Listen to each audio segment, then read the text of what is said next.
दोस्तों, वैदिक ग्रंथों के अनुसार कुंभ का शाब्दिक अर्थ होता है घड़ा, सुराही या बर्तन। इसका अर्थ अक्सर पानी के विषय में होता है तथा पौराणिक कथाओं में इसे अमरता या अमृत के बारे में बताया जाता है। कुंभ मेला भारत में आयोजित किया जाने वाला सबसे बड़ा मेला है। यहाँ पर हिंदू ही नहीं बल्कि सभी धर्मों के लोग इकट्ठा होते हैं और पवित्र नदी में स्नान करते हैं। यह मेला 4 अलग-अलग जगहों पर लगता है। तो चलिए जानते हैं कुंभ मेले के बारे में कुछ रोचक जानकारी। शास्त्रों के अनुसार कुंभ मेले का पौराणिक इतिहास समुद्र मंथन से शुरू होता है। समुद्र मंथन के दौरान राक्षसों और देवताओं में युद्ध हुआ।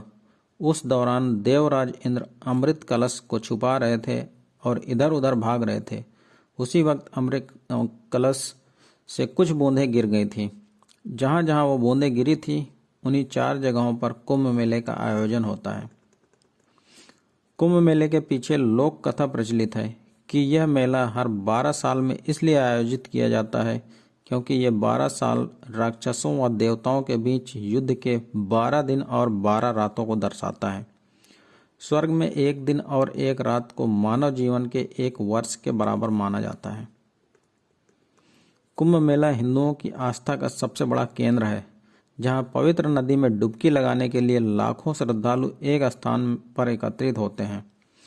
कुंभ मेले को दुनिया के सबसे बड़े धार्मिक मेले की मान्यता मिली है। कुंभ मेला एक ऐसा मेला है जिसमें देश से ही नहीं विदेशी भक्तों की भी संख्या बहुत अधिक होती है।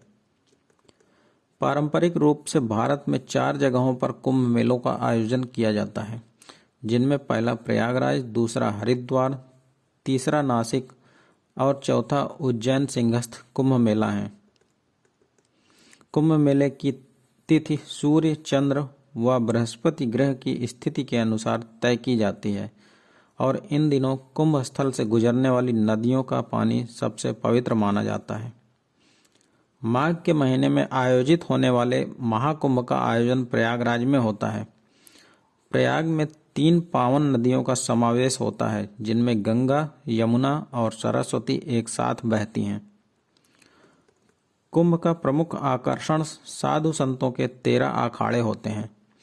हालांकि अब इनमें 2 अखाड़े और आ गए हैं। ये अखाड़े हैं किन्नर अखाड़ा और महिला नागा साधुओं का अखाड़ा। कुंभ में आयोजनों में शोभा यात्रा का महत्वपूर्ण स्थान है। ये शोभा यात्रा दुनिया भर से आने वाले लोगों का स्वागत कर कुंभ के मेले के आयोजन को सूचित करने के लिए निकाली जाती है।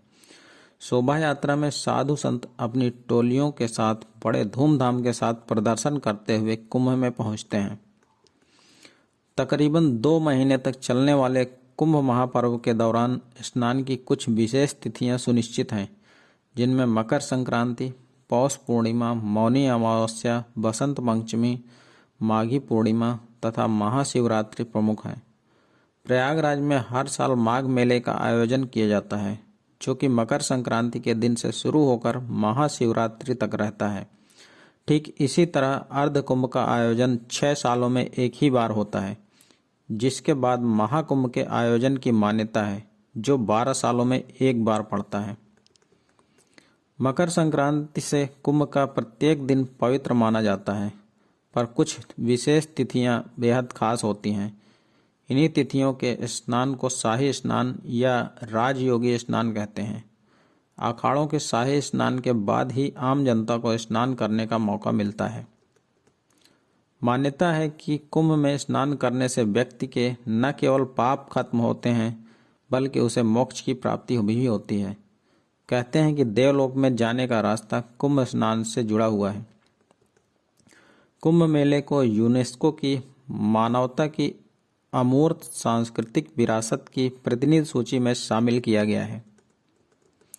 कुंभ मेले में हिंदू धर्म के कई पंथी शामिल होते हैं, जैसे नागा साधु जो कपड़े नहीं पहनते, कल्पवासी जो दिन में 3 बार नहाते हैं, अघोरी साधु जिनके पास काले जादू करने की शक्ति होती है, शीर्षसिन जो 24 घंटे अपने सर के बल खड़े होकर ध्यान लगाते हैं, परिव्राजक जिनका कहीं एक जगह निश्चित ठिकाना नहीं होता है, नागा साधु ही कुंभ मेले में स्नान की शुरुआत करते हैं।